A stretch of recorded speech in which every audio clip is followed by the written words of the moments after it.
अस्सलामु अलैकुम वरहमतुल्लाहि वबरकातुहू। प्यारे दोस्तों, हालिया खबरों के मुताबिक दरिया फुरात का पानी पिछले 2 सालों की निस्बत काफी हद तक कम हो चुका है, जो कि इस बात की तरफ इशारा कर रहा है कि आहिस्ता आहिस्ता ये दरिया खुश्की की तरफ चला जा रहा है, जो कि कयामत की एक बहुत बड़ी निशानी है।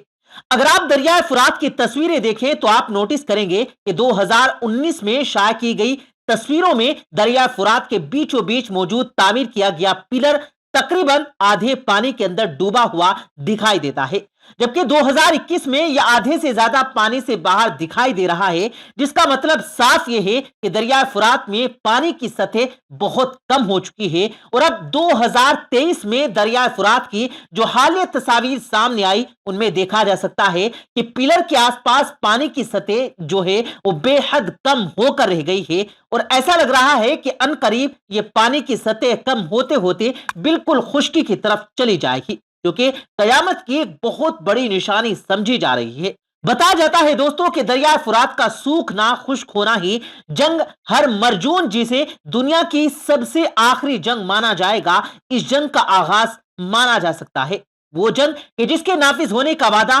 सादिकुल अमीन हमारे प्यारे नबी हजरत मोहम्मद सल्लल्लाहु अलैहि वसल्लम ने किया था, जिसे हर सूरत में पूरा होना है। इस सिलसिले में सही बुखारी के एक हदीस में हजरत अबू हुरैरा रदियल्लाहु ताला अन्हु से रिवायत है कि आप सल्लल्लाहु अलैहि वसल्लम ने फरमाया कि कयामत उस वक्त तक बर्पा नहीं होगी जब तक दरिया फुरात से सोने का पहाड़ ना निकल आए। सोने के इस पहाड़ को लेकर बहुत सख्त लड़ाई होगी। उस लड़ाई में 100 में से 99 लोग मारे जाएंगे। उनमें से हर एक शख्स ये सोचेगा कि शायद इस लड़ाई में मैं बच जाऊं और ये तमाम माल मैं हासिल करूंगा। एक और रिवायत के मुताबिक एक दिन दरिया फुरात बिल्कुल खुश्क होकर सूख कर सोने के जखायर को जाहिर कर देगा, लेकिन जो शख्स भी उस वक्त वहां मौजूद हुआ उसे चाहिए कि उसमें से कुछ ना ले। प्यारे दोस्तों, दरअसल अहम तरीन हदीस मुबारका में कयामत की एक आम पेशगोई की गई है कि दरिया फुरात खुश्क होकर सूख कर ईमान वालों के लिए शदीद तरीन आजमाइश की वजह बनेगा। वो लोग जो दुनिया के मालो जर की हवस में मुब्तला हो चुके होंगे या बेदीन हो चुके होंगे, उनके लिए भी यह खजाना एक आजमाइश की वजह बनेगा। हर शख्स इसे हासिल करना चाहेगा, उसकी खातिर कत्लो गारत करेगा और उन्हीं लोगों में से वो लोग भी होंगे जो हदीस मुबारका पर अमल करते हुए इस माल में से कुछ भी ना लेंगे। जिस वक्त ये पेशिन गोई की गई उस वक्त ये दरिया अपनी तेज तरीन बहाव में था और कोई सोच भी नहीं सकता था कि ये दरिया कभी सूख भी सकता है। प्यारे दोस्तों, बहैसियत मुसलमान हमें अपने ईमान की हिफाजत और आने वाली आजमाइशों से बचने के लिए इन बातों के मुतालिक तमाम मालूमात हासिल करते रहना चाहिए। इस बात को मद्देनजर रखते हुए यह जरूरी है कि दरिया फुरात की तारीख के बारे में जाना जाए। तो आपको बताते चले कि फुरात के माना है साफ पानी। यह दरिया तुर्की से शुरू होता है और शाम और इराक से होता हुआ पर्शियन गल्फ तक जा पहुंचता है। तारीख में आता है कि वाकया करबला दरअसल नहरुल कमा के किनारे पेश आया था, जो कि इसी दरिया फुरात से निकाली गई एक नहर है। वो इसी दरिया का पानी था जिसे हजरत इमाम हुसैन अलैहिस्सलाम और उनके साथियों के लिए बंद करके उन सबको मजलूमाना शहीद कर दिया गया था। यही वजह है कि रिवायात में यह दरिया बहुत ही अहम मकाम रखता है। इस दरिया की लंबाई 2900 किलोमीटर है और यह तुर्की के मशरिकी हिस्से से शुरू होते हुए इराक और शाम से गुजरता है। बताया जाता है कि दरिया दजला और फुरात एक दूसरे के मुतवाजी बहते हुए पर्शियन गल्फ में एक साथ जा मिलते हैं, जिसके बाद इसे शीतुल अरब कहते हैं।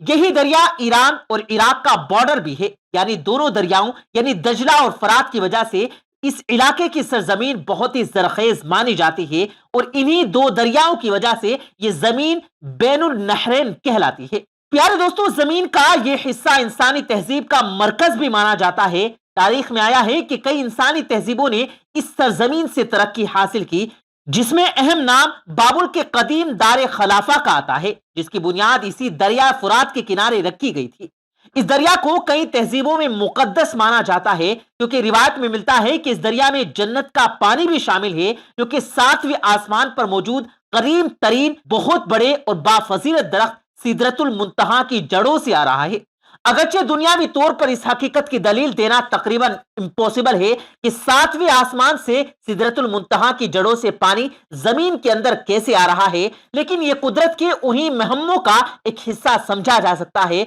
जहां तक अक्ल इंसानी की हुदूद खत्म हो जाती है। البتہ اگر اللہ چاہے تو مستقبل میں شاید انسان کو وہ قدرت حاصل ہو جائے کہ جس کی بدولت وہ ان حقیقتوں میں چھپی گہرائیوں تک پہنچ سکے۔ پیارے دوستو، حال ہی میں سوشل میڈیا پر دریائے فرات کی حالیہ تصویریں بہت ہی زیادہ وائرل ہو رہی ہیں۔ اس دریا کی خشکی کا موضوع زیر بحث ہے اور بعض لوگوں کا یہ بھی کہنا ہے کہ جس سونے کا پہاڑ کا ذکر کیا گیا تھا وہ ظاہر ہو چکا ہے، جبکہ کچھ لوگوں کا یہ ماننا ہے کہ اس دریا سے حاصل ہونے والے تیل سے جس قدر مال و زر بنایا جا رہا ہے اسے ہی علامتی طور پر سونے کا پہاڑ کہا جا سکتا ہے، جبکہ بعض لوگوں کے نزدیک دریائے فرات کے سوکھ جانے والے علاقوں میں سے ایک جگہ دریافت ہونے والے ایک پر اسرار شہر کو ہی سونے کے پہاڑ سے تشبیہ دی جا سکتی ہے۔ پیارے دوستو، جون 2022 میں یہ خبر آئی کہ عراق میں ماحولیاتی تبدیلیوں کے 6 سال بعد دریائے دجلہ کے سوکھ جانے کی وجہ سے ایک ایسی بستی ظاہر ہوئی جسے قریباً 3500 سال پرانا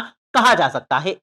ماہرین آثار قدیمہ کی ریسرچ کے مطابق دریائے دجلہ کے سوکھ جانے کے بعد جو یہ بستی ظاہر ہوئی یہ 1275 عیسوی سے لے کر 1475 عیسوی تک قائم کی گئی تھی۔ اندازہ لگایا جا سکتا ہے کہ یہ بستی ایک شدید زلزلے سے تباہ ہوئی تھی۔ شہر بابل جو ایک مکمل طور پر کھنڈرات میں تبدیل ہو چکا ہے، اسے عراق کا ایک ایسا شہر سمجھا جاتا ہے جسے دنیا کا پہلا میٹروپولیٹن شہر قرار دیا جا سکتا ہے۔ اسے میسوپوٹیما بھی کہتے ہیں۔ یہ شہر بغداد سے 100 کلومیٹر دور دریائے فرات کے کنارے واقع انسانی تاریخ کا ایک ایسا شہر ہے جس کی آبادی تقریباً 2 لاکھ کے قریب تھی اور یہیں سے انسانی تہذیب کی ترقی کی شروعات ہوئی تھی۔ 4000 سال قبل مسیح کی تاریخی روایتوں میں بھی اس شہر کا ذکر آیا ہے۔ تورات میں بیان کی ہوئی روایت کے مطابق حضرت آدم علیہ السلام بابل عراق میں ہی رہتے تھے اور جب دونوں بھائیوں حابیل اور قابیل کا جھگڑا ہوا تو قابیل اپنے بھائی کا قتل کرنے کے بعد اپنے گھر والوں کے ساتھ بھاگ کر بابل کے پہاڑوں میں جا چھپا تھا اور تبھی سے اس جگہ کو بابل کا نام دیا گیا ہے جس کے معنی جدائی کے ہیں۔ کچھ لوگوں کا کہنا ہے کہ دریائے فرات اور دجلہ کے سوکھ جانے والے علاقوں سے دریافت ہونے والے کھنڈراتی ماہرین آثار قدیمہ کے لیے سونے کا پہاڑ ثابت ہو سکتے ہیں، لیکن اس بات کی سچائی سے کوئی تعلق نہیں ہے۔ بے شک ان کھنڈرات کی دریافت ایک اہم کھوج ہے، لیکن اس کا آپ صلی اللہ علیہ وآلہ وسلم کی پیشین گوئی پر مشتمل حدیث مبارکہ سے کوئی تعلق نہیں۔ ترکی اور شام کے دریائے فرات پر بنائے گئے بے شمار ڈیم کی وجہ سے پانی کی سطح مسلسل کم ہو گئی تھی، جبکہ پہلا ڈیم 1970 میں بنایا گیا تھا اور پھر 2014 میں ترکی نے دریائے فرات کا بہاؤ مکمل طور پر بند کر دیا، جس کے بعد شام اور ترکی کے بارڈر پر یہ کھنڈرات دریافت ہوئے۔ اب چونکہ بابل شہر اپنے پرانے زمانے میں بہت سے بادشاہوں کا مرکز تھا، اس لیے یہ لوگوں کو لگتا ہے کہ ان کھنڈرات کی کھدائی کے بعد یقیناً بہت بڑا خزانہ ہاتھ لگنے والا ہے۔ اسی سلسلے میں بتایا جاتا ہے کہ انہی کھنڈرات کے ساتھ ساتھ